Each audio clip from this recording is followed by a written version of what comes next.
Hello student, আজও আমরা সরলরেখা অধ্যায়টির কয়েকটি গুরুত্বপূর্ণ সমস্যা নিয়ে আলোচনা করব। প্রথম সমস্যা, একটি সরলরেখার প্রবণতা 7। এই সরলরেখার সঙ্গে 45 ডিগ্রি কোণে নত সরলরেখা দুটির প্রবণতা নির্ণয় করো। তাহলে একটা সরলরেখার প্রবণতা বলছে 7। আমি যদি ধরে নিই এই সরলরেখাটা এক্স অক্ষের ধনাত্মক দিকের সঙ্গে থিটা কোণ উৎপন্ন করেছে, তাহলে আমরা বলতে পারবো ট্যান থিটা ইকুয়াল টু 7। তাহলে আমি যে ছবিটা আঁকি, ধরো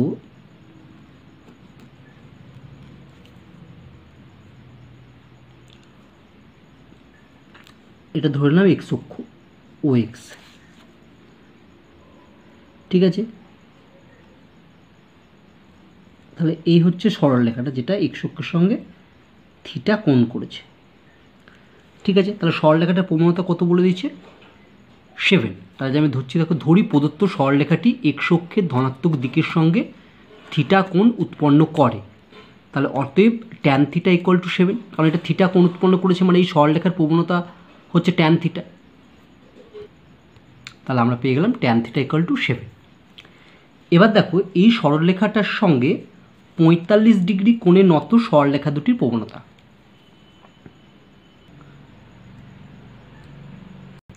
দেখো এই সরলরেখাটা তো 45 ডিগ্রি, তাহলে এখানে একটা সরলরেখা থাকতে পারে যেটা এটার সঙ্গে 45 ডিগ্রি কোণ করেছে, অথবা সরলরেখাটা এই আকারেও থাকতে পারে, তাহলে এই দিকে এর সাথে 45 ডিগ্রি কোণ উৎপন্ন করেছে। তাহলে দেখো এই সরলরেখাটার সাথে দুটো সরলরেখা পাওয়া যেতে পারে, একটা এই দিকে আর একটা এই দিকে, মানে সরলরেখাটার একটা বাম দিকে সরলরেখা পাওয়া যাবে যেটা এই নীল কালির সরলরেখাটার সঙ্গে 45 ডিগ্রি কোণ করেছে, আর একটা এই সরলরেখার ডান দিকে, অর্থাৎ বাঁ দিকে এটা পেলাম আর এটা ডান দিকে পেলাম। একটা বাঁ দিকে এবং ডান দিকে তুমি দুটো সরলরেখা পাবে যাদের সাথে নীল সরলরেখাটা 45 ডিগ্রি কোণ উৎপন্ন করেছে, ঠিক আছে। তাহলে এই সরলরেখাটা এক্স অক্ষের সঙ্গে কত কোণ উৎপন্ন করবে? এই সরলরেখাটা দেখো পুরোটা হচ্ছে থিটা আর এইটুকুটা হচ্ছে 45।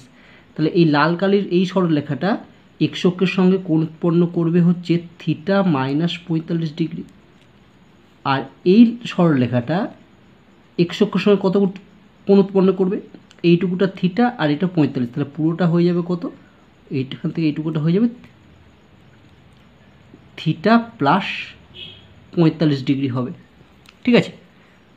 তাহলে আমার এই নীল কালির সরলরেখাটার সাথে যে দুটো সরলরেখা 45 ডিগ্রি কোণ উৎপন্ন করে, সেই দুটোর মধ্যে একটি সরলরেখা এক্স অক্ষের সঙ্গে থিটা মাইনাস 45 ডিগ্রি কোণ উৎপন্ন করে এবং অপর সরলরেখাটি এক্স অক্ষের সঙ্গে থিটা প্লাস 45 ডিগ্রি কোণ উৎপন্ন করে। তাহলে অতএব প্রদত্ত সরলরেখার সঙ্গে 45 ডিগ্রি কোণে নত সরলরেখা দুটির একটি এক্স অক্ষের ধনাত্মক দিকের সঙ্গে থিটা মাইনাস 45 ডিগ্রি কোণ এবং অপরটি থিটা প্লাস 45 ডিগ্রি কোণ উৎপন্ন করে। তাহলে অতএব একটি সরলরেখার প্রবণতা ট্যান থিটা মাইনাস 45 ডিগ্রি, এটা tan A minus tan B এর formula, tan A minus tan B by 1 plus tan A tan B, এখানে এ মানে থিটা, বি মানে 45 ডিগ্রি। ট্যান থিটার মানে জানি 7, ট্যান 45 মানে 1, এটা বসে ক্যালকুলেশন করলাম, ক্যালকুলেশন করে আমি অ্যান্সার পেয়ে গেলাম কত? 3/4। অপর সরলরেখাটির প্রবণতা কত হবে? ট্যান থিটা প্লাস 45, এটাকে একইভাবে ক্যালকুলেশন করলাম, পেয়ে গেলাম হচ্ছে মাইনাস 3/4। তোমরা এবার উত্তর লিখে ফেলবে যে অতএব সরলরেখা দুটির প্রবণতা হলো 3/4 এবং মাইনাস 4/3, এটাই হচ্ছে অ্যান্সার।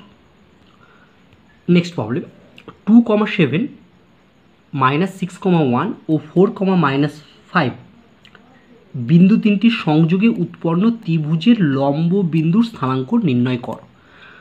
আমরা ধরে নিলাম এই বিন্দুটার স্থানাঙ্ক হচ্ছে এ, অর্থাৎ এই 2,7 বিন্দুটির নাম দিলাম এ এবং -6,1 বিন্দুটির নাম দিলাম বি এবং 4,-5 বিন্দুটির নাম দিলাম সি। তাহলে এই তিনটে বিন্দুতে ধরো যে ত্রিভুজটা হবে সেটা আমি আঁকছি। তাহলে এটা আমি আঁকলাম, এটা নাম দিলাম এ বি সি। এবার এ বিন্দু থেকে যদি আমি বিসি এর উপর একটা লম্ব আমি টানলাম, ডি নাম দিলাম, এবং বি বিন্দু থেকে সি এর উপর বা এসি এর উপর আরেকটি লম্ব আমি টানলাম, যেটার নাম দিলাম আমি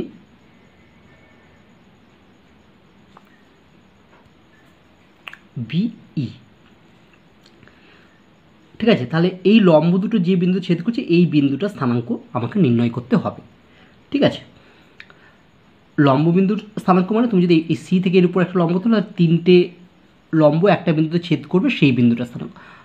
ঠিক আছে, তাহলে আমরা যদি এডি আর বিই এই দুটো সমীকরণ বার করি এবং সেই দুটো সমীকরণ সমাধান করি, তাহলে আমি এই বিন্দুটা স্থানাঙ্ক পেয়ে যাব। তাহলে আমরা প্রথমে বিসি সরলরেখার প্রবণতা বার করছি। তাহলে বিসি সরলরেখার প্রবণতা, আমি বি বিন্দু স্থানাঙ্ক সি বিন্দু স্থানাঙ্ক জানি, তাহলে আমরা প্রবণতার সূত্র লাগে বিসি সরলরেখার প্রবণতা পেয়ে গেলাম -3/5। এবার দেখো এডি সরলরেখাটা কি বিসি সরলরেখার উপর লম্ব, তাহলে আমি ধরে নিচ্ছি, ধরি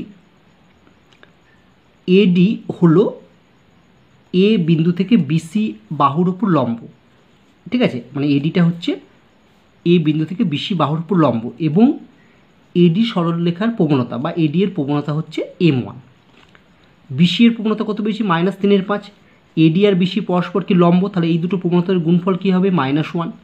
তার জন্য আমরা অতএব লিখলাম দেখো -3/5 ইন্টু m1 ইকুয়াল টু -1। এখান থেকে m1 এর ভ্যালু পেয়ে গেলাম 5/3। ঠিক আছে, তাহলে অতএব এডি সরলরেখার সমীকরণ। দেখো এ বিন্দু স্থানাঙ্ক আমরা কত জানি, এ বিন্দু স্থানাঙ্ক আমরা জানি 2,7।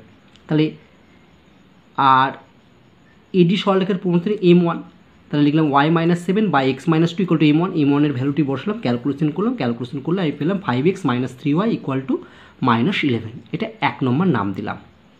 ঠিক আছে, এটা হচ্ছে এডি সরলরেখার সমীকরণ। এবার আমরা বিই সরলরেখার সমীকরণ নির্ণয় করব। আমি একইভাবে এসি সরলরেখার প্রবণতা বার করব। এসি সরলরেখার সঙ্গে বিই লম্ব, এই লম্ব সূত্র কাজে লাগিয়ে আমি বি সরলরেখার প্রবণতা বার করব। বি সরলরেখার প্রবণতা আমি যদি পেয়ে যাই, তাহলে আবার বি বিন্দু স্থানাঙ্ক আমার জানা আছে 6,1, তাহলে আমি বিই সরলরেখার সমীকরণ নির্ণয় করতে পারবো। আবার এসি সরলরেখার প্রবণতা আমরা এ এবং সি উভয়ের বিন্দু স্থানাঙ্ক জানি, তাহলে আমার এসি সরলরেখার প্রবণতা আমরা সহজেই নির্ণয় করতে পারবো, পেলাম হচ্ছে -6। ধরি বিই হলো বি বিন্দু থেকে এসি বাহুর উপর লম্ব এবং বিই সরলরেখার প্রবণতা m2। যেহেতু এসি এবং বিই পরস্পর লম্ব, তাহলে -6 ইন্টু m2 ইকুয়াল টু -1 বা m2 ইকুয়াল টু 1/6। তাহলে অতএব বিই সরলরেখার সমীকরণ কী হবে, বি বিন্দু স্থানাঙ্ক আমরা জানি হচ্ছে -6,1। তাহলে বিই সরলরেখার সমীকরণ হবে y-1/x+6 equal to m2। m2 এর ভ্যালু আমি 1/6 বসালাম, এখান থেকে ক্যালকুলেশন করলে পেলাম x - 6y ইকুয়াল টু -12। এটা 2 নম্বর নাম দিলাম। এখন 1 ও 2 নং সমীকরণ সমাধান করে পাই x ইকুয়াল টু -10/9 ও y ইকুয়াল টু 49/27।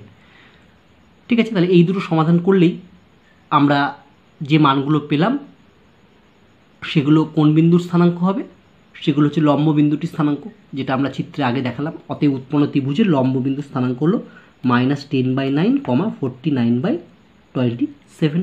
এটাই হচ্ছে আমার অ্যান্সার। নেক্সট প্রবলেম, একটি সামান্তরিকের দুটি সংলগ্ন বাহুর সমীকরণ 4x + 5y = 0 এবং 7x + 2y = 0। যদি সামান্তরিকটির একটি কর্ণের সমীকরণ 11x + 7y = 9 হয়, তবে অন্য কর্ণটির সমীকরণ নির্ণয় করো। আমরা যদি ছবি আঁকি, ধরো একটা সামান্তরিক আমি আঁকছি,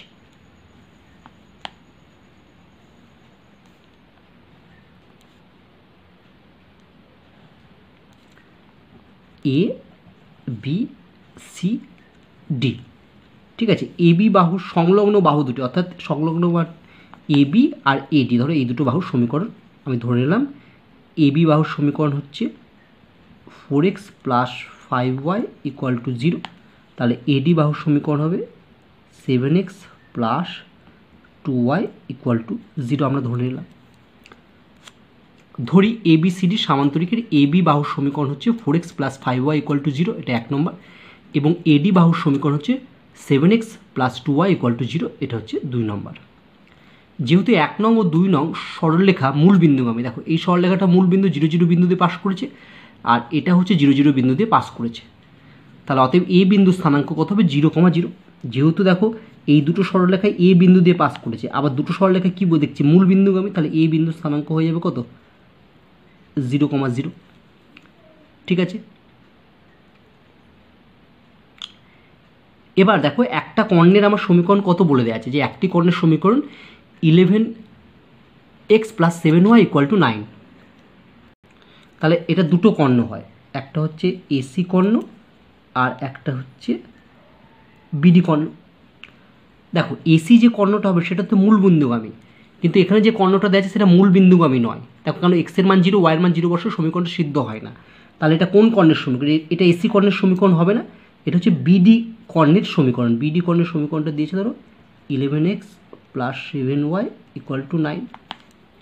ঠিক আছে, তাহলে দেখো যেহেতু 11x + 7y = 9 সরলরেখাটি মূল বিন্দুগামী নয়, তাই ধরি 3 নং মানে এটা সরলরেখা দ্বারা বিডি কর্ণ সূচিত হয়।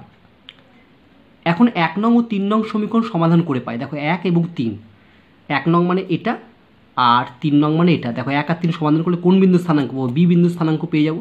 তাহলে 1 নং ও 3 নং সমীকরণ সমাধান করে পাই x = 5/3, y = -4/3। তাহলে অর্থাৎ বি বিন্দু স্থানাঙ্ক হচ্ছে 5/3, -4/3। আবার যদি আমরা 2 নম্বর এবং 3 নম্বর সমীকরণ সমাধান করি তাহলে দেখো ডি বিন্দু স্থানাঙ্কটি আমরা পেয়ে যাব।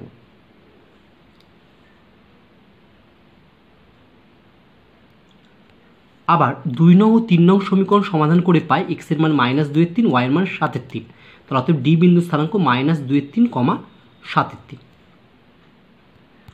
তাহলে আমরা দেখো বি বিন্দু স্থানাঙ্ক পেয়ে গেছি, ডি বিন্দু স্থানাঙ্ক পেয়ে গেছি। তাহলে আমরা জানি যে কোনো সামান্তরিকের কর্ণদ্বয় পরস্পরকে লম্বভাবে সমদ্বিখণ্ডিত করে, অর্থাৎ এই বিন্দুটা। ঠিক আছে, এই বিন্দুটা যদি আমি নাম দিই পি, তাহলে পি বিন্দুটা হবে দেখো বিডি এর মধ্যবিন্দু। তার মানে আমি পি বিন্দু স্থানাঙ্ক সহজেই নির্ণয় করতে পারবো। ঠিক আছে, আবার দেখো এই পি বিন্দুটা দিয়ে এসি কর্ণটা গেছে। ঠিক আছে, তাহলে এসিটা হচ্ছে মূল বিন্দুগামী, তাহলে এসি সরলরেখার সমীকরণ কী ধরে নেবো? y = mx। ঠিক আছে, এই সরলরেখাটা এসি সরলরেখাটা আবার পি বিন্দু দিয়ে গেছে, এখানে যদি আমি পি বিন্দু স্থানাঙ্কটা বার করি বসাই তাহলে এম এর মান পেয়ে যাব। তাহলে আমরা সহজেই এসি কর্ণের সমীকরণটি পেয়ে যাব। ঠিক আছে, তাহলে আমরা এখন বি বিন্দু স্থানাঙ্ক, ডি বিন্দু স্থানাঙ্ক জানি, সেই দুটো কাজে লাগিয়ে আমি পি বিন্দু স্থানাঙ্ক নির্ণয় করব। ধরি এসি ও বিডি কর্ণ দুটি পরস্পরকে পি বিন্দুতে ছেদ করেছে এবং পি বিন্দুটি বিডি এর মধ্যবিন্দু, এবং না লিখে এখানে লেখো পি বিন্দুতে ছেদ করেছে। অতএব পি বিন্দুটি বিডি এর মধ্যবিন্দু। তাহলে অতএব পি বিন্দু স্থানাঙ্ক মধ্যবিন্দুর যেমন স্থানাঙ্ক বার করে, হ্যাঁ, প্রথমে এক্স স্থানাঙ্ক দ্বয় যোগফল বাই 2, ওয়াই স্থানাঙ্ক দ্বয় যোগফল বাই 2। সেখান থেকে আমি পেলাম পি বিন্দু স্থানাঙ্ক হাফ, হাফ। তাহলে এসি যে কর্ণটা সেটা হচ্ছে মূল বিন্দুগামী। তাহলে ধরি এসি কর্ণের সমীকরণ y = mx, কারণ মূল বিন্দুগামী বলে কনস্ট্যান্ট টার্ম থাকবে না। হ্যাঁ, মানে সিটা হলো না, y = mx + c সরলরেখার সমীকরণে এখানে সিটা থাকবে না, কেন? এসিটা যেহেতু মূল বিন্দুগামী। তাহলে ইহা হাফ, হাফ বিন্দুগামী। তাহলে এক্স এর মান হাফ, ওয়াই এর মান হাফ বসলে এম এর মান পেলাম 1। এই এম এর মানটা আবার এই 3 নংয়ে বসিয়ে দিই। 3 নং হতে পাই y = x বা x - y = 0। তাহলে এটা হচ্ছে অন্য কর্ণটির সমীকরণ। অতএব অন্য কর্ণটির সমীকরণ x - y = 0। এটাই হচ্ছে আমার অ্যান্সার। নেক্সট প্রবলেম, দেখাও যে এক্স অক্ষের ধনাত্মক দিকের সঙ্গে থিটা কোণে নত সরলরেখার সমান্তরাল দিকে পরিমিত x0, y0 বিন্দু থেকে ax + by + c = 0 সরলরেখার দূরত্ব হয় -ax0 + by0 + c/a cos θ + b sin θ। ঠিক আছে, তাহলে আমরা প্রথমে ছবিটি অঙ্কন করি। তাহলে দেখো অঙ্কটি কি করতে হবে সেটা তোমরা ভালোভাবে বুঝতে পারবে।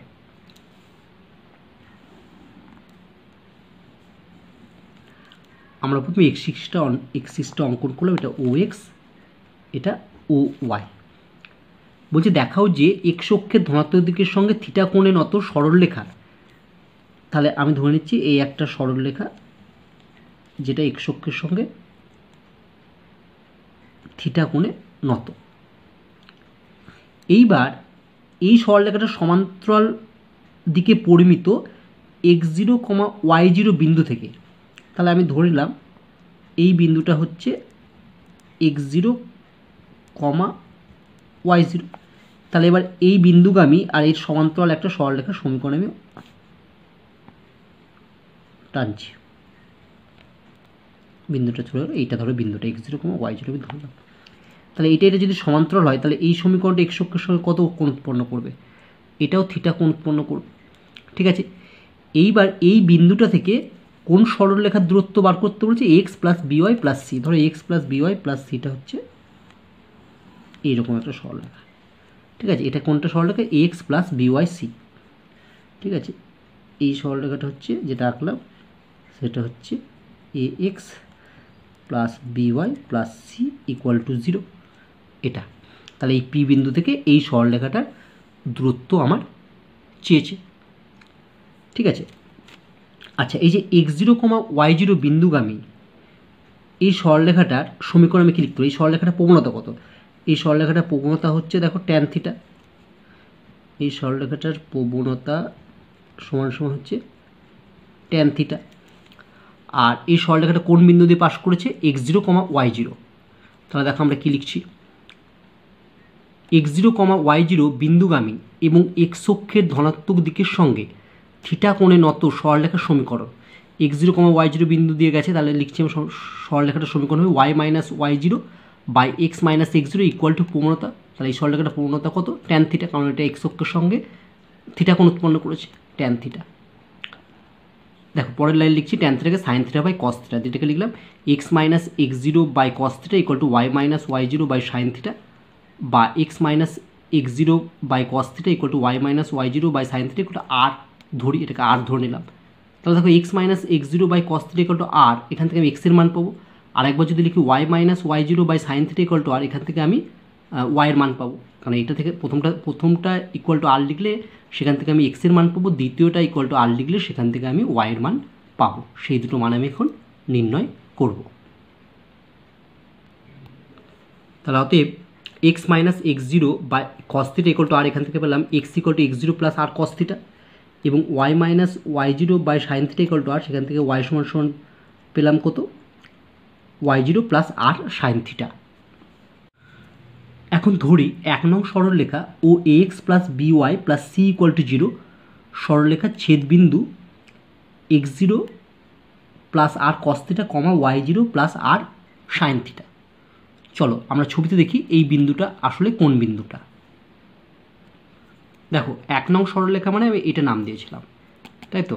অ্যাকচুয়ালি 1 নং বলতে আমরা এই সরলরেখাটা 1 নং সরলরেখা এটা, আর ax plus by plus c এটা হচ্ছে এই সরলরেখাটা। এই দুটো সরলরেখা যেখানে ছেদ করছে সেটা হচ্ছে এই বিন্দুটা। তাহলে এই বিন্দুটার স্থানাঙ্ক হচ্ছে x0 plus r cos theta, y0 plus r sine theta. তাহলে আমাকে তো x0, y0 থেকে ax plus by plus c অর্থাৎ এই সরলরেখাটার আমাকে দূরত্ব নির্ণয় করতে বলেছে। ঠিক আছে, লম্ব দূরত্ব কিন্তু নয়, দূরত্ব। কারণ লম্ব দূরত্ব বললে আমরা লম্ব দূরত্বের ফর্মুলা প্রয়োগ করে দিতাম, কিন্তু এখানে লম্ব দূরত্ব বলেনি, এখানে বলেছে এই বিন্দুটা থেকে এই সরলরেখাটার দূরত্ব কত হবে।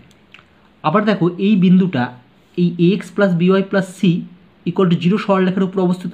তাহলে এই x এর জায়গায় x0 plus r cos theta, y এর জায়গায় y0 plus r sin theta বসিয়ে দিলে সেখান থেকে আমি r এর মান পাবো। ঠিক আছে, তারপর আমি x0, y0 ও x0 plus r cos theta, y0 plus r sin theta এদের মধ্যে দূরত্বটা আমি নির্ণয় করব, সেখানে যে r এর ভ্যালুটা পাবো সেটা বসিয়ে দেবো। ঠিক আছে, তাহলে দেখবে আমার এই প্রমাণটি সহজেই চলে আসবে। দেখো তাহলে এই বিন্দুটা আমি এই সরলরেখার উপর বসিয়ে দিলাম, a ইন্টু এক্সের জায়গায় এই মানটা প্লাস b ইন্টু ওয়াইয়ের জায়গায় এই মানটা প্লাস c। আচ্ছা, এখান থেকে তুমি সিম্পলি ক্যালকুলেশন করবে, অর্থাৎ প্রথমে সিম্পলি গুণ করে দেবে, দিয়ে 8টা কমন নেবে, 8টা কমন এটা পড়ে থাকে, বাকি সব টার্ম ওইদিকে নিয়ে গিয়ে মাইনাসটা কমন এটা পড়ে থাকে। তাহলে এখান থেকে r সমান সমান পেলাম হচ্ছে minus a x0 plus b y0 plus c by a cos theta plus b sine theta. তাহলে এবার আমাকে x0 plus r cos theta, y0 plus r sine theta ও x0, y0 বিন্দুর মধ্যে দূরত্বটি নির্ণয় করতে হবে। তাহলে এত ও এত বিন্দুর মধ্যে দূরত্ব ইকুয়াল রুট ওভার x স্থানাঙ্ক দ্বয়ের বিয়োগফলের স্কোয়ার। তাহলে x0 plus r cos theta minus x0, তাহলে তার স্কোয়ার, তাহলে x0টা কেটে যাবে, তাহলে থাকবে r cos থিটা তার স্কোয়ার প্লাস এটা মাইনাস ওয়াই জিরো, অর্থাৎ Y zero plus R sine theta minus Y zero তার স্কোয়ার, তাহলে ওয়াই জিরোটা কেটে যাবে, পড়তে হবে আর সাইন থিটা তার স্কোয়ার। তাহলে স্কোয়ার করলে আমরা পাবো রুটের ভেতরে R square cos square theta plus R square sine square theta. R স্কোয়ারটা রুটের বাইরে বেরোলে আর হবে, আর ভেতরে থাকলো cos square theta plus sine square theta. ঠিক আছে, কস square theta plus sine square theta মানে কত আর, তাহলে এটা হচ্ছে সরি কস square theta plus sine square theta 1, তাহলে এটা 1 হয়ে গেলে আর ইন্টু 1 মানে হচ্ছে আর। এবার আর এর মানটা তো আমরা আগেই পেয়েছি, আর এর মানটা এখানে বসিয়ে দিলাম, তাহলে এটাই আমাকে প্রমাণ করতে বলেছে, প্রুফ। নেক্সট প্রবলেম, 3,2 বিন্দুগামী এবং x equal two 2y plus 4 সরলরেখার সঙ্গে 45 ডিগ্রি কোণে নত সরলরেখার সমীকরণ নির্ণয় কর। ধরি 3,2 বিন্দুগামী নির্ণীয় সরলরেখার সমীকরণ y minus 2 by x minus 3 equal to প্রবণতা মানে এম। এই এমটা কার প্রবণতা, যেখানে এম হলো নির্ণীয় সরলরেখার প্রবণতা। ঠিক আছে, আবার যে সরলরেখাটা দেওয়া আছে এই সরলরেখাটার প্রবণতা আমি নির্ণয় করি। আবার x plus 2y x equal two 2y plus 4, এটা 2 নম্বর নাম দিলাম, এখান থেকে আমি y সমান সমান বার করলে এটা পেলাম। তাহলে 2 নং সরলরেখার প্রবণতা কত, হাফ। তাহলে আগেরটা 1 নং সরলরেখার প্রবণতা আমি ধরে নিয়েছিলাম m1, আর 2 নং সরলরেখার প্রবণতা পেলাম হাফ। আমাকে প্রশ্নে বলে দিয়েছে 1 নং ও 2 নং এর মধ্যবর্তী কোণ হচ্ছে 45 ডিগ্রি, অর্থাৎ tan 45 degree equal to mod m minus half, অর্থাৎ প্রথম সরলরেখার প্রবণতা মাইনাস দ্বিতীয় সরলরেখার প্রবণতা বাই 1 প্লাস প্রথম সরলরেখার প্রবণতা ইন্টু দ্বিতীয় সরলরেখার প্রবণতা। ঠিক আছে, আমরা মড নিলাম, কারণ কে বড় আমরা বুঝতে পারছি না, এম বড় না হাফ বড়। ঠিক আছে, আচ্ছা, তার জন্য মড নিলাম। তাহলে এবার ট্যান 45 মানে 1, আর এদের ক্যালকুলেশন করলে mod of 2m minus 1 by 2 plus m. তাহলে মড তুললে আগে প্লাস চিহ্ন প্লাস মাইনাস চিহ্ন হবে, এবার একবার প্লাস চিহ্ন নিয়ে এটা ক্যালকুলেশন করব, আর একবার মাইনাস চিহ্ন নিয়ে ক্যালকুলেশন করব, তাহলে দুটো এম এর মান পাবো। সেই এম এর মানটা আমরা কি করব, 1 নম্বর সমীকরণে বসিয়ে দেব, অর্থাৎ এই সমীকরণে বসিয়ে দেব, তাহলে আমি নির্ণীয় সরলরেখার সমীকরণ পেয়ে যাব। তাহলে এখানে প্রথমে আমি প্লাস চিহ্ন নিয়ে ক্যালকুলেশন করি, তারপর আমি মাইনাস চিহ্ন নিয়ে ক্যালকুলেশন করব। এখন প্লাস চিহ্ন নিয়ে পাই, সেখান থেকে এম ইকুয়াল টু 3 পেলাম, আর মাইনাস চিহ্ন নিলে আমি এম ইকুয়াল টু মাইনাস 1/3 পেলাম। যখন এম ইকুয়াল টু 3 তখন 1 নং হতে পাই, 1 নং এম এর মানটা বসিয়ে দিলাম, ক্যালকুলেশন করলাম, পেলাম 3x minus Y equal two 7। আবার যখন এম ইকুয়াল টু মাইনাস 1/3 তখন 1 নং হতে পাই, 1 নংয়ে বসালে আমি তখন পেলাম x plus 3y equal to 9। তাহলে অতএব নির্ণীয় সরলরেখার সমীকরণ হলো এত এবং এত, এটাই হচ্ছে আমার অ্যান্সার। নেক্সট প্রবলেম, মূল বিন্দুগামী এবং X plus Y plus √3 into Y minus X equal to A সরলরেখার সঙ্গে 75 ডিগ্রি কোণ উৎপন্ন করে এমন সরলরেখার সমীকরণ নির্ণয় করো। ধরি মূল বিন্দুগামী নির্ণীয় সরলরেখার সমীকরণ y equal to m x. যেহেতু সরলরেখাটা মূল বিন্দুগামী তাই আমি সরলরেখার সমীকরণ ধরলাম y equal to m x. ঠিক আছে, কনস্ট্যান্ট টার্ম এখানে থাকবে না, যেহেতু সরলরেখাটা মূল বিন্দুগামী, যেখানে এম হলো নির্ণীয় সরলরেখার প্রবণতা, এটার নাম দিলাম 1। আবার যে সরলরেখাটা দিয়েছে সেটা লিখলাম, এটাকে প্রথমে √3 দিয়ে আমি এটাকে গুণ করে দিলাম, √3 দিয়ে গুণ করে দিয়ে ওয়াইটা কমন দিলাম, এখান থেকে আমি হচ্ছে মাইনাস এক্স কমন দিলাম, এটা পেলাম। তাহলে ওয়াই সমান সমান আমি এরকম পেলাম, বা এখান থেকে আমি ওয়াইয়ের মানটা বার করলাম, তাহলে ওয়াই সমান সমান ফাইনালি আমি এটা পেলাম। তাহলে এখান থেকে আমি কি বলতে পারি, এখান থেকে বলতে পারি যে 2 নং সরলরেখার প্রবণতা হচ্ছে √3 মাইনাস 1 বাই √3 প্লাস 1। আমাকে প্রশ্নে বলে দিয়েছে 1 নং এবং 2 নং সরলরেখার মধ্যবর্তী কোণ হচ্ছে 75 ডিগ্রি। 1 নং সরলরেখার প্রবণতা আমি ধরে নিয়েছিলাম এম, আর 2 নং সরলরেখার প্রবণতা পেলাম √3 মাইনাস 1 বাই √3 প্লাস 1। যেহেতু 1 নং ও 2 নং সরলরেখার মধ্যবর্তী কোণ 75 ডিগ্রি, তাহলে দেখো আমরা লিখতে পারবো tan 75 degree equal to mod প্রথম সরলরেখার প্রবণতা মাইনাস দ্বিতীয় সরলরেখার প্রবণতা বাই 1 প্লাস প্রথম সরলরেখার প্রবণতা ইন্টু দ্বিতীয় সরলরেখার প্রবণতা। দেখো 75কে আমি লিখলাম 30 ডিগ্রি প্লাস 45 ডিগ্রি, এটা সিম্পলিফিকেশন করলে আমি এটা পেলাম। এবার ট্যান এ প্লাস বি এর সূত্র, এখানে এ মানে 30 ডিগ্রি, এখানে বি মানে হচ্ছে 45 degree. Tan 30 plus tan 45, tan 30 মানে 1 বাই √3, ট্যান 45 এর মান হচ্ছে 1 by 1 minus tan 30 into tan 45, tan 30 মানে 1 বাই √3 ইন্টু ট্যান 41, তাহলে আমি অ্যাকচুয়ালি এটা পেলাম। এখানে ট্যান এ প্লাস বির ফর্মুলা প্রয়োগ করলাম, এ মানে হচ্ছে 30 ডিগ্রি, বি মানে হচ্ছে 45 ডিগ্রি। ফর্মুলা প্রয়োগ করে আমি পেলাম 1/√3 + 1/1 মাইনাস 1/√3 ইকুয়াল টু ডান দিকটা যা আছে তাই থাকলো। এটাকে সিম্পলিফিকেশন করলাম, এটা পেলাম, মডটা তুলে দিলাম, আগে প্লাস মাইনাস চিহ্ন নিলাম। আমি প্রথমে প্লাস চিহ্ন নিয়ে পাই, প্লাস চিহ্ন নিয়ে লিখলাম। এবার দেখো এটার সাথে যদি এই দিকে কোনাকুনি গুণ করি, √3 + 1, এখানে হচ্ছে √3 + 1, তাহলে হবে √3 + 1 তার হোল স্কোয়ার। এটার সাথে এটা গুণ করলে m ইন্টু √3 + 1 ইন্টু √3 - 1, তাহলে a + b into a - b, তাহলে a square minus b square. তাহলে এখানে হবে m ইন্টু √3 তার স্কোয়ার মাইনাস 1 স্কোয়ার মানে 2, আমি একবারে 2m লিখে দিলাম। ঠিক আছে, ঠিক একইভাবে এটার সাথে এটা গুণ করলাম, তাহলে কী পাবো, m ইন্টু এটা হচ্ছে √3 + 1 ইন্টু √3 - 1, তাহলে a + b a - b এর ফর্মুলা প্রয়োগ করে এটা 2 পাবো, তাহলে আমি পেলাম 2m, পরেরটা পাবো মাইনাস √3 - 1 তার হোল স্কোয়ার। ঠিক আছে, অর্থাৎ তুমি কোনাকুনি গুণ করবে, দেখবে এটা চলে আসবে। এখান থেকে তুমি দেখতে পাচ্ছ যে উভয় পক্ষে 2mটা বাদ চলে যাবে, তাহলে এখান থেকে আমি m এর কোনো মান পাবো না, তাই ইহা m নিরপেক্ষ। তাহলে আমি প্লাস চিহ্ন নিয়ে m এর কোনো মান পেলাম না। এবার আমি মাইনাস চিহ্ন নিয়ে দেখব m এর মান কী পাই। আবার মাইনাস চিহ্ন নিয়ে পাই, আমি আগে মাইনাসটা লিখলাম। দেখো এটার সাথে যদি এটা গুণ করে √3 + 1 তার হোল স্কোয়ার প্লাস, দেখো m ইন্টু √3 + 1 ইন্টু √3 - 1, তাহলে √3 তার স্কোয়ার মাইনাস 1 স্কোয়ার, তাহলে পেলাম 3 - 1 ইকুয়াল টু, এখানে হচ্ছে minus m into √3 + 1 into √3 - 1, a + b into a - b এর ফর্মুলা প্রয়োগ করলাম, এটা পেলাম 3 - 1, এই মাইনাস মাইনাসে প্লাস √3 - 1 তার হোল স্কোয়ার। এটাকে আমি a + b তার হোল স্কোয়ার ফর্মুলা পেলাম, এটা পেলাম প্লাস 2m, এখানে পাবো মাইনাস 2m, এটা a - b তার হোল স্কোয়ারের ফর্মুলা ফেললাম। তাহলে দেখবে 3 বাদ চলে যাবে, 1টা বাদ চলে যাবে, মাইনাস 2mটা আমি যদি বাঁ দিকে নিয়ে আসি 2m + 2m মানে 4m, আর এটা ওই দিকে নিয়ে গেলে হচ্ছে -4√3, 4টা বাদ চলে গেল, অতএব m ইকুয়াল টু পেলাম -√3। তাহলে এই মানটা আমি 1 নঙে বসিয়ে দেবো, তাহলে অতএব m ইকুয়াল টু -√3 এর মান 1 নঙে বসিয়ে পাই। ঠিক আছে, দেখবে 1 নঙে সমীকরণটা ধরেছিলাম y ইকুয়াল টু mx, তাহলে পেলাম y ইকুয়াল টু -√3x, বা এটাকে লিখতে পারি √3x + y ইকুয়াল টু 0। অতএব নির্ণীয় সরলরেখার সমীকরণ √3x + y ইকুয়াল টু 0, এটাই আমার হচ্ছে অ্যান্সার।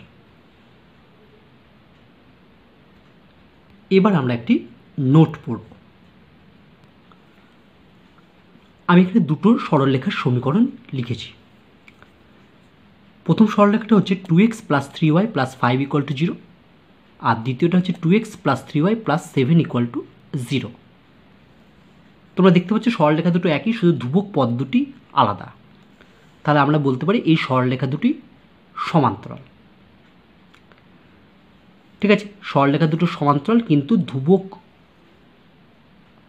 পদ দুটি ভিন্ন ভিন্ন, কিন্তু তাদের চিহ্ন একই। দেখো প্রথমটার ধ্রুবক পদ হচ্ছে +5, দ্বিতীয়টার ধ্রুবক পদ হচ্ছে +7, অর্থাৎ উভয়ের চিহ্ন এক, অর্থাৎ প্লাস। তাহলে আমরা বলতে পারবো এই সরলরেখা দুটো মূল বিন্দুর একই দিকে অবস্থিত। মানে কেমন, যদি আমরা চিত্রটা আঁকি, এটা যদি অরিজিন ধরি, ঠিক আছে, এটা এক্স অক্ষ, এটা ওয়াই অক্ষ, দুটোই পজিটিভ। তার মানে এটা যদি 1 নম্বর সরলরেখা হয়, তাহলে এর সমান্তরাল একটা সরলরেখা যাবে, এটা হবে 2 নম্বর সরলরেখা। ঠিক আছে, দেখো 7টা বেশি বড় 5-এর থেকে, তাই অরিজিন থেকে দূরে থাকবে 2 নম্বর সরলরেখাটা, আর অরিজিনের কাছে থাকবে 1 নম্বর সরলরেখাটা। এটা আমি 0,0 দিলাম। তাহলে যদি আমাকে 1 ও 2 নং সরলরেখার মধ্যবর্তী দূরত্ব বার করতে বলে, তাহলে আমরা সেই দূরত্বটি কিভাবে নির্ণয় করব দেখো। এবার আমরা কি করব, অরিজিন থেকে একবার প্রথম সরলরেখাটার উপর আমি লম্ব টানলাম। ঠিক আছে, এটা ধরে নেওয়া হচ্ছে P1। আবার এই অরিজিন থেকেই দ্বিতীয় সরলরেখাটার উপর আবার লম্ব টানলাম, তাহলে এখান থেকে এই পুরোটা, তাহলে এইখান থেকে ধরো এইটুকুটা, মানে এই পুরোটা, এটা হচ্ছে P2 লম্ব দূরত্বটা, এখান থেকে এটা হচ্ছে P1। তাহলে অরিজিন থেকে 1 নং সরলরেখার লম্ব দূরত্ব হচ্ছে P1, তাহলে দেখো আমরা লিখতে পারবো অতএব P1 ইকুয়াল টু মড 1 নং সরলরেখাটা হচ্ছে এটা, এক্স এবং ওয়াইয়ের জায়গায় 0 বসিয়ে দাও, তাহলে হবে 0 প্লাস 0, যেমন লম্ব দূরত্ব বার করো অরিজিন থেকে, এই 1 নং সরলরেখার লম্ব দূরত্বটা আমি বার করছি, 0 প্লাস 5 বাই রুট ওভার কী হবে 2 স্কোয়ার প্লাস 3 স্কোয়ার। তুমি এখানে উপরে লিখতে পারো যে মূল বিন্দু 0 0 থেকে 1 নং সরলরেখার লম্ব দূরত্ব। ঠিক আছে, আমি লিখে দিচ্ছি মূল বিন্দু ও 0,0 থেকে 1 নং সরলরেখার লম্ব দূরত্ব P1 ইকুয়াল টু, আমি এটা লিখলাম। এটা মানে হবে দেখবে 5 বাই 3 3 9 আর 4 হচ্ছে 13, রুট 13। আবার দেখো আমরা মূল বিন্দু 0 0 থেকে 2 নং সরলরেখার লম্ব দূরত্ব আমরা বার করব। 2 নং সরলরেখার লম্ব দূরত্ব মানে এটার উপর লম্ব দূরত্ব আমি বার করব একই ফর্মুলা প্রয়োগ করে। তাহলে আবার মূল বিন্দু ও 0,0 থেকে 2 নং সরলরেখার লম্ব দূরত্ব কী পেলাম, P2 ইকুয়াল টু, দেখো 2 নং সরলরেখার লম্ব দূরত্ব বার করতে গেলে আমি প্রথমে 2 নং সরলরেখার এক্স এবং ওয়াইয়ের জায়গায় 0 0 বসাবো, বাই রুট ওভার এই 2 স্কোয়ার প্লাস 3 স্কোয়ার। তাহলে এটা পেলাম, এটা মানে হচ্ছে 7 বাই রুট 30। তাহলে P1 এবং P2 এই ভ্যালু দুটো পেলাম। তাহলে ছবিতে দেখো P1 মানে কোনটা, 1 নং সরলরেখা, এইটুকুটা হচ্ছে P1, আর P2 মানে হচ্ছে 2 নং সরলরেখার লম্ব দূরত্ব। P1 মানে হচ্ছে 1 নং সরলরেখা মূল বিন্দু থেকে 1 নং সরলরেখা পর্যন্ত লম্ব দূরত্ব, আর P2 মানে হচ্ছে মূল বিন্দু থেকে 2 নং সরলরেখার লম্ব দূরত্ব। তাহলে দেখো P2 থেকে যদি P1, পুরোটা থেকে যদি P1 বাদ দিই তাহলে আমি এইটুকুটা দৈর্ঘ্য পেয়ে যাব, মানে এই দৈর্ঘ্যটা পাবো। এটাই হচ্ছে এই দুটো সরলরেখার মধ্যে দূরত্ব। ঠিক আছে, তাহলে দুটো সরলরেখার মধ্যে দূরত্ব বার করতে গেলে প্রথমে দেখতে হবে যে সেই দুটো সরলরেখা কোন দিকে আছে। যেহেতু এই দুটো সরলরেখা একই দিকে আছে, যদি একই দিকে থাকে তাহলে বেশিটা থেকে কমটা বিয়োগ করলেই, হ্যাঁ, যে লম্ব দূরত্ব দুটো বার করব সেখান থেকে বেশি থেকে কমটা বিয়োগ করলে তাদের মধ্যে দূরত্ব পেয়ে যাব।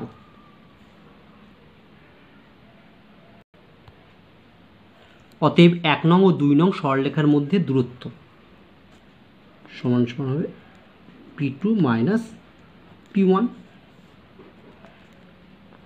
সমান সমান P2 মানে হচ্ছে 7 বাই রুট 30 মাইনাস P1 মানে হচ্ছে 5 বাই রুট 13। তাহলে আমরা পেয়ে গেলাম 2 বাই রুট 13। ঠিক আছে, আচ্ছা, অনেক ক্ষেত্রে এটা মড দিয়েও লেখা যায়। তো যদি P1টা আগে লিখবো P2টা পরে লিখবো ভাবো, তাও লিখতে পারো, তখন মড দেবে। হ্যাঁ, দূরত্ব মানে আমরা সবসময় পজিটিভ বুঝি। নেক্সট দেখো এখানেও দুটো সরলরেখার সমীকরণ লেখা হয়েছে। একটি সরলরেখা হলো 3x plus 2y minus 7 equal to 0, এটা নাম দিয়েছি 3 নম্বর। অপরটি হলো 3x plus 2y minus 9 equal to 0, এটা নাম দিয়েছি 4 নম্বর। দেখো এই দুটো সরলরেখা দেখেই বুঝতে পারছি আমরা সমান্তরাল এবং উভয়ের চিহ্ন নেগেটিভ, অর্থাৎ চিহ্ন একই। আগেরটা ছিল উভয়ের চিহ্ন পজিটিভ, এখানে উভয়ের চিহ্ন নেগেটিভ, তাহলে উভয়ের ধ্রুবক পদ দুটোর চিহ্ন কি একই। তাহলে ধ্রুবক পদ দুটোর চিহ্ন যদি একই হয় তাহলে তারা মূল বিন্দুর একই পার্শ্বে অবস্থিত হবে। অর্থাৎ এখানে কেমন সরলরেখা দুটো অবস্থান করবে দেখো, এটা ও অরিজিন 0,0, এটা এক্স, এটা এক্স ড্যাশ, এটা ওয়াই, এটা ওয়াই ড্যাশ। আচ্ছা, -7, এটা -9 আছে। ঠিক আছে, এটা হচ্ছে আমার 1 নম্বর। -7 যেটা ধ্রুবক পদ সেটা হচ্ছে এটা। ঠিক সমান্তরাল আর একটা সরলরেখা যাবে, এটা হচ্ছে 2 নম্বর। ঠিক আছে, যেহেতু নেগেটিভ আছে বলে অরিজিনের এই পাশে হলো, পজিটিভ হলে অরিজিনের এই পাশে হতো, আগে যেমন এঁকেছি। তাহলে এক্ষেত্রেও কীভাবে বার করবে এই সরলরেখা দুটোর মধ্যে দূরত্ব, আগে যে পদ্ধতিতে অবলম্বন করলাম সেই পদ্ধতিতেই আমি এক্ষেত্রেও এই সরলরেখা দুটোর মধ্যে দূরত্ব নির্ণয় করতে পারবো। 3 এবং 4 নম্বর সরলরেখা, সরি এটা 1 নয়, এটা মানে হচ্ছে প্রথম সরলরেখাটার নাম কি, কত নম্বর ছিল, 3, অর্থাৎ এটা 3 নম্বর হবে। ঠিক আছে, এটা 3 নম্বর সরলরেখা আর এটা হচ্ছে 4 নম্বর। ঠিক করে নেবে 3 এবং 4। ঠিক আছে, তাহলে দুটো সমান্তরাল সরলরেখা দেয়া থাকলে যদি ধ্রুবক পদ্ধতির চিহ্ন একই হয়, অর্থাৎ ধ্রুবক পদ্ধতির চিহ্ন উভয় প্লাস অথবা উভয় মাইনাস হয়, তাহলে সরলরেখা দুটি মূল বিন্দুর একই দিকে থাকবে। দেখো এখানে দুটো সরলরেখার সমীকরণ আছে। প্রথম সরলরেখাটা হচ্ছে 3x - 4y - 15 = 0, এটা 5 নম্বর নাম দিয়েছি। আর একটি হলো 3x - 4y + 25 = 0, এটা 6 নম্বর নাম দিয়েছি। এখানে সরলরেখা দুটি সমান্তরাল, কিন্তু দেখো ধ্রুবক পদ দুটোর চিহ্ন একে অপরের বিপরীত, এটা মাইনাস এটা প্লাস। সেক্ষেত্রে সরলরেখা দুটো কেমন অবস্থানে থাকবে দেখো। এটা অরিজিন 0, 0, এটা হচ্ছে x x ড্যাশ, এটা হচ্ছে y y dash. -3x - 4y -1, দেখো ধ্রুবক পদ নেগেটিভ, নেগেটিভ মানে তার জন্য আমার এই দিকে থাকলো। ঠিক আছে, এটা হচ্ছে 5 নম্বর সরলরেখা। আর একটা আছে 3x - 4y + 25, পজিটিভ। সরলরেখা দুটো কিন্তু পরস্পর সমান্তরাল, এটা হচ্ছে 6 নম্বর সরলরেখা। তাহলে যদি এদের মধ্যে দূরত্ব বার করে, তাহলে কীভাবে বার করবো? তার এই অরিজিন থেকে প্রথমে আমি ধরো এই সরলরেখাটার 5 নম্বর সরলরেখার লম্ব দূরত্ব বার করব। সব এটা ধরলাম হচ্ছে P1। আবার অরিজিন থেকে 6 নম্বর সরলরেখার লম্ব দূরত্বটাও বার করব, P2। তাহলে এদের মধ্যে দূরত্ব কী হবে? P1 + P2। ঠিক আছে, তাহলে যখন দেখবে সরলরেখা দুটো মূল বিন্দুর উভয় পাশে অবস্থিত, তখন মূল বিন্দু থেকে উভয় লম্ব দূরত্ব বার করব। সেই লম্ব দূরত্ব দুটোর যোগফলই হবে প্রদত্ত সরলরেখা দুটির মধ্যে দূরত্ব। কিন্তু যদি উভয় সরলরেখা মূল বিন্দুর একই দিকে থাকতো, তখন সেই মূল বিন্দু থেকে দুটো সরলরেখার লম্ব দূরত্ব আমরা আলাদা আলাদাভাবে নির্ণয় করতাম, এবং সেই লম্ব দূরত্ব দুটোর বিয়োগফলই হবে সরলরেখা দুটির মধ্যেকার দূরত্ব। ঠিক আছে, তাহলে এখানে যেহেতু চিহ্ন দুটো একে অপরের বিপরীত, তাই সরলরেখা দুটো মূল বিন্দুর উভয় পাশে অবস্থিত। তাহলে আমরা মূল বিন্দু থেকে সরলরেখা দুটো দূরত্ব বার করলাম। 5 নম্বর সরলরেখার দূরত্ব পেলাম P1, এবং 6 নম্বর সরলরেখার মূল বিন্দু থেকে দূরত্ব পেলাম P2।